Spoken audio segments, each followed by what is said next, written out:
தென்னாடுடைய சிவனே போற்றி, எந்நாட்டவர்க்கும் இறைவா போற்றி போற்றி. காவாய் கனகத்திரளே போற்றி, கைலை மலையானே போற்றி போற்றி. உலகெல்லாம் உணர்ந்து ஓதற்கு அரியவன், நிலவுலாவிய நீர்மலிவேணியன், அலகில் சோதியன் அம்பலத்தாடுவான், மலர் சிலம்படி வாழ்த்தி வணங்குவாம்.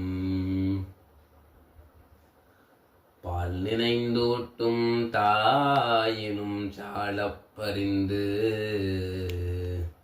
ஊனினை உருக்கி உள்ளொளி பெருக்கி உலப்பிலானந்தமாய,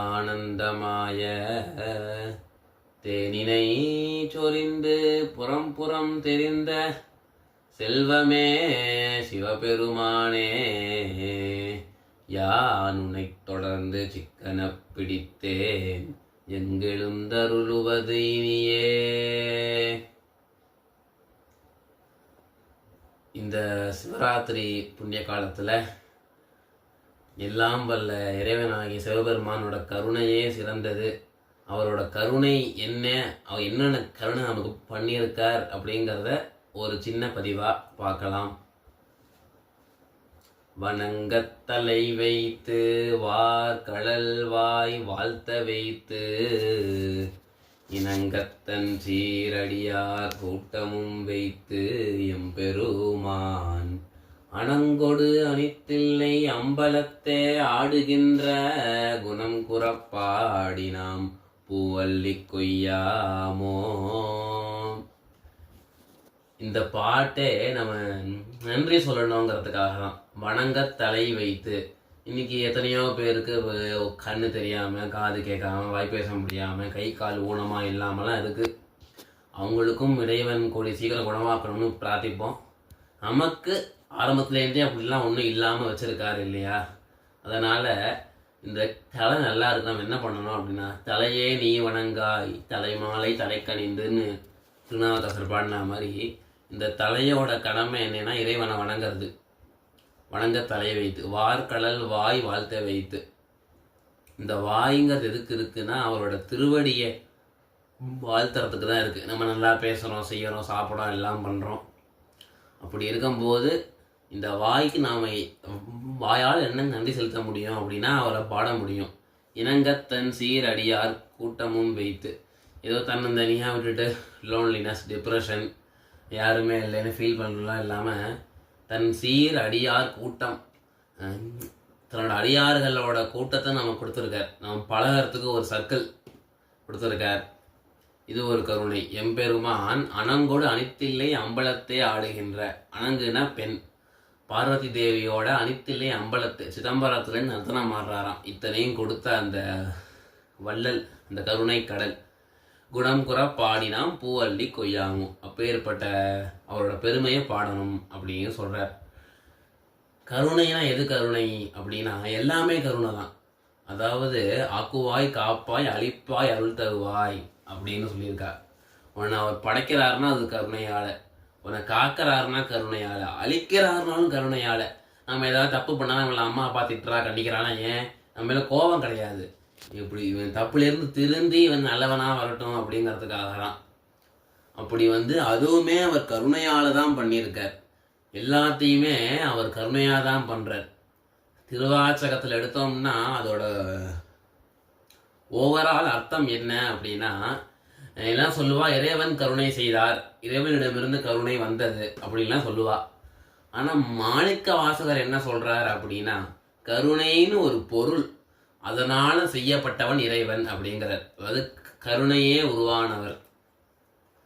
அவர் சொல்ற ஆரம்பத்தில் சொல்லுவார், கடைசியில் அச்சோபதியத்துல தான் அச்சோபதிகம் தான் அதோட ஹைலைட் அப்படின்னு சொல்லணும். ஏன்னா முக்தி நெறி அறியாத மூர்க்கரோடு முயல்வேனை பக்தி நெறி அறிவித்து பலவினைகள் மாறும் வண்ணம் சித்தமனம் அறிவித்து சிவமாக்கி எனையாண்ட அப்படிங்கிற. சித்த மலம் அறிவித்து, அதாவது நம்ம புத்தியில் உள்ள கெட்டதெல்லாம் போக்கி சிவமாக்கி என்னை மங்களமாக்கி என்னை ஆண்டவரான்.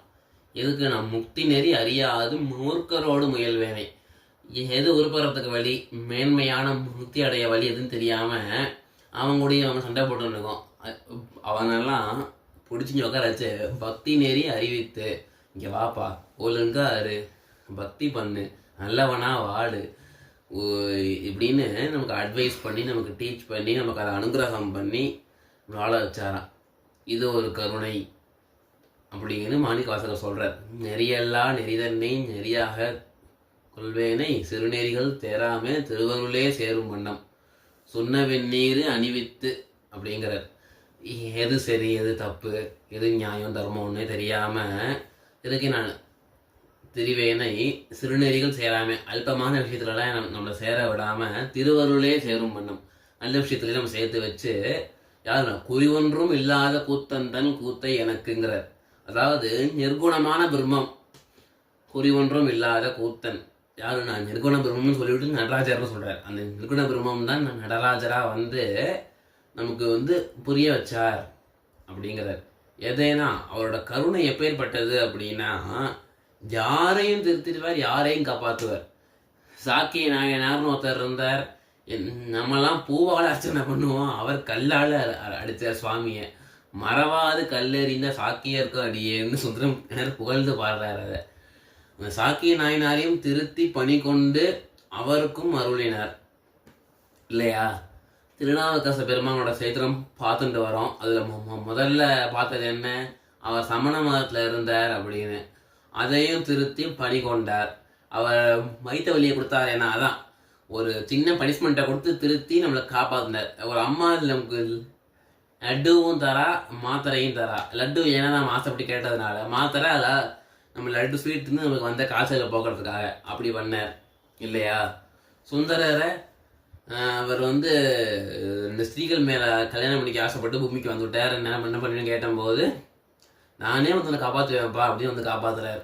நான் உனக்கு மார்க்க பந்துவாக இருக்கேன் அப்படிங்கிறார். பாடும்போது நம்ம என்ன கேட்டாலும் அவர்தே நான் தரேங்கிறார்.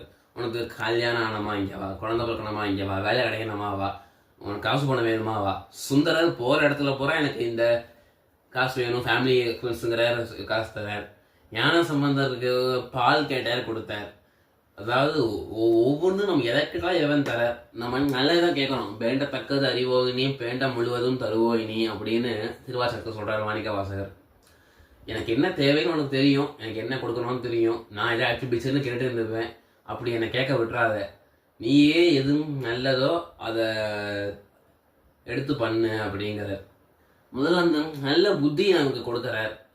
பக்திங்கிற நெறியை நமக்கு கொடுக்குறார்.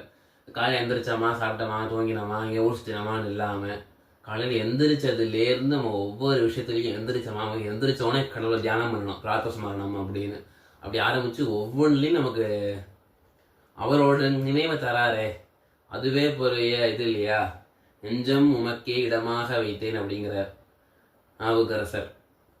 ஏன்னா அப்படி என் மனசுல நிறைஞ்சானே அப்படிங்கிறார். அப்படி நிறைஞ்சதே ஒரு கருணை தானே. தாயை சிறந்த தயாவன தத்துவனைன்னு ஏன் சொல்றோம் அப்படின்னா, அம்மாங்கிற வாக்கு தான் எல்லாமே தெரியுங்கிறோம். ஆனா அம்மாவும் மனுஷி தானே, ஏதாவது தெரியாம மிஸ்டேக் பண்ணலாமா. ஆனா இறைவன் அது கூட பண்ண மாட்டார். இன்னைக்கு நமக்கு திரும்ப சொல்றது, நம்மளுக்கு ஏன் கஷ்டம் கொடுக்குறாரே அப்படின்னா, அந்த பாபத்தை போக்கி உனக்கு திருக்கிறதுக்கு இந்த சுகத்தை ஏன் கொடுக்குறாரே அப்படின்னா, இது பண்ணி நம்ம இவ்வளோ பாவம் பண்ணுறாமே நமக்கு ஏன் நல்லது பண்ணுறாருன்னா அது கருணை. மனசாட்சியோட நினச்சி பார்க்கணும் இல்லையா. நம்ம பொழுதுக்கு எந்திரிச்சோம்னா காலையில் ஒரு 6 மணி எந்திரிக்கிறோம், ராத்திரி 10 மணி வரைக்கும் இருக்கும் தூங்குறோம். நம்ம எத்தனை பாபம் பண்ணோம்னு எடுத்தோம், எத்தனை புண்ணியம்னு எடுத்தோம்னா, புண்ணியம் 1-2 தான் பெருசு, பாவம் தான் ஃபுல்லாக பண்ணிகிட்ருப்போம். ஆனால் இத்தனையும் நல்லா இருக்கும். அதுவே அருள். ஏன்னா அவரோட அருள் எப்பேற்பட்டது அப்படின்னா, சாக்கிய நாயனாரையும் திருத்திச்சு, நாவுக்கரசரை திருத்திச்சுங்கிறது இல்லாமல் நமக்கெல்லாம் ஒரு கிளாரிட்டி வர்றது, அதுவே ஒரு பெரிய அருள் தான். திருநாவுக்கரசரை திருப்தினார்னு சொல்கிறோமே தவிர அது ஒரு லீலை, அவர் பண்ணி காமிச்சார் அப்படின்னு. ஆனால் நம்மெல்லாம் என்ன பண்ணுறோம், நம்மளும் ஒரு நாளைக்கிழமைக்காவது யோசிக்கிறோம் இல்லையா. ஏதாவது அந்த அந்த புத்தியை கொடுக்கறாரு, அதாமே புத்தி யோகம் தம் அப்படின்னு சொன்ன மாதிரி அந்த புத்தியை கொடுக்கறதும் ஒரு அருள் தான். சிவன் என்ன சொல்றாரு அப்படின்னா, நீ இதுதான் சொல்றாரு, நீ நேர்மையாரு இதாருன்னு சொல்றாரு. ஏன் அப்படின்னா, அது அவ்வளோ ஆசையா நம்ம மேலே. அஞ்சல் என்று அருளல் வேண்டும் ஆவடு துறையுறான். எங்க துஞ்சும் போது ஆகி வந்து துணை எனக்கு ஆகி நின்றுன்னு கேட்குறாரு. அவனுக்கு வேலை இல்லையா வந்து நான் நீ தூங்கிட்டு இருக்க நான் பார்க்கணும்னா அவர் கேட்கறது இல்லை. நீ தூங்குறையா எனக்கு கவலை இருக்குங்கிறார். காளையார் கோவில் அப்படிங்கிற க்ஷேத்திரத்தில் சுந்தரமூர்த்தி நாயனார் வந்தபோது ஒவ்வொரு வீடாக போய் பிக்ஷை எடுத்து சுந்தரனுக்கு வந்திருக்கான் ஆகாரம் போடணும், சுந்தரம் வந்திருக்கான் அவனுக்கு ஆகாரம் தரணும்னு கேட்டு தரார். அப்படின்னா அது என்ன ஒரு இது, உனக்கு நான் இருக்கேன்ப்பா, நான் காப்பாற்றுறேன் அப்படிங்கிறார்.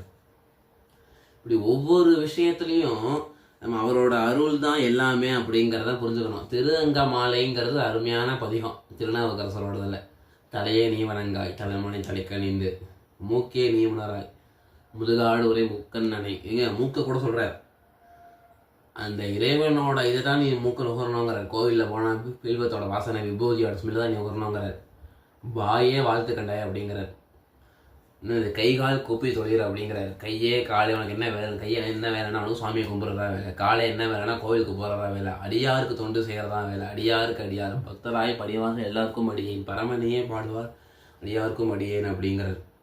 இதெல்லாம் அவர் செய்த கருணை, நம்மளை வந்து சம்சாரத்தில் மாட்டிக்க விடாமல் இல்லை அருமையாக வச்சுருக்காரு அப்படிங்கிறது. சிவராத்திரி அப்படிங்கிறது ஒரு பிரதானமான தினம்.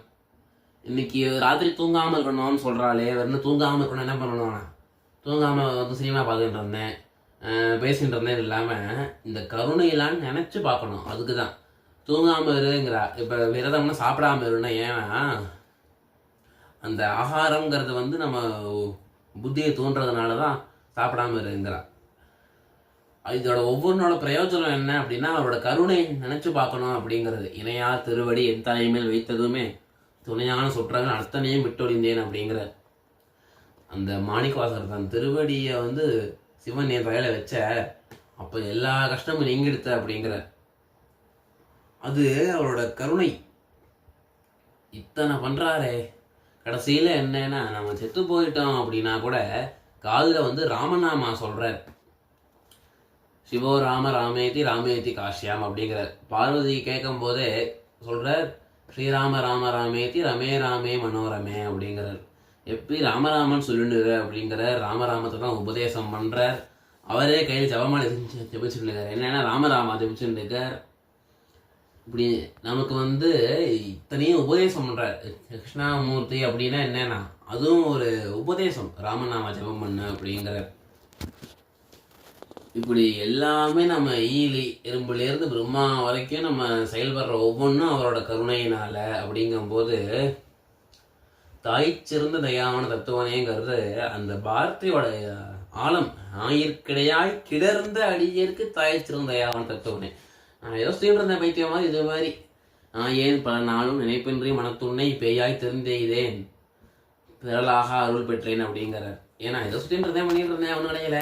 ஏதோ நீ பார்த்து அருள் பண்ண பொழைச்சேன், இல்லைன்னா அவ்வளோதான், நான் இருக்குமோ தெரியாது பரமேஸ்வரா அப்படின்னு சுந்தரர் சொல்கிறார்.